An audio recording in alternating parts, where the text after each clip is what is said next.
To the UK now, where one of the alleged machete killers who hacked a British soldier to death on a London street has been officially charged with murder. Michael Adebayo is currently in court. The gruesome killing has added to the anti-Muslim and anti-immigrant sentiments in the country. And authorities are now increasingly under fire for downplaying the race and religion factor in crimes. The notorious Oxford sex grooming ring case being one of the most recent examples. RT's Polly Boyko explains.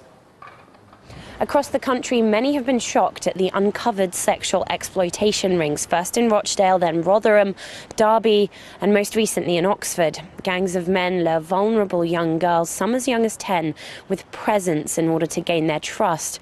Then they force them to take drugs, rape them, and finally they sell them off into prostitution. The reported gangs are made up of Muslim men. Their victims, young white girls. So is the government choosing to ignore obvious markers when it comes to these horrific crimes? Race and religion. To talk about the issue, I'm joined by Sean Thomas. He's a writer and journalist. Sean, you've written about the case in Oxford. Is there an elephant in the room? Is the government choosing to shy away from making a connection between these men's religion and their white victims? I think unquestionably yes in the past. There is some evidence that these crimes have been going on since the early 1990s, if not before.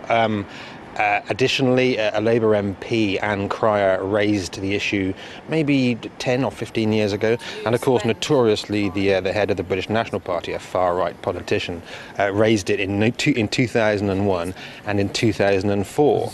And when it was raised in 2004, it was a subject of a secret BBC documentary. And the reaction of the political and legal establishment to Nick Griffin, that far-right politician, raising the issue was to try and silence him, not to investigate the crimes. He obviously is regarded as being an ethnocentric, if not racist, politician, but they ignored everything he said and instead tried to silence his point of view. And so the crimes went on for another 5 or 6 years at least before they became finally revealed in the last 2 to 3 years.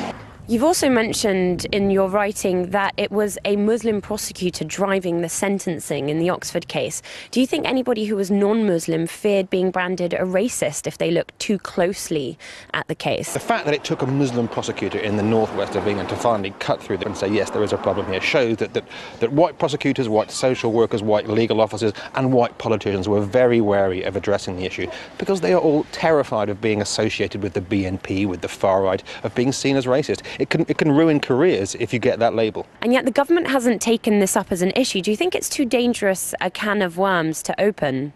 Yes, completely. And in fact, to be fair to the government and the police forces, they are now in fact tackling this crime pretty damn seriously.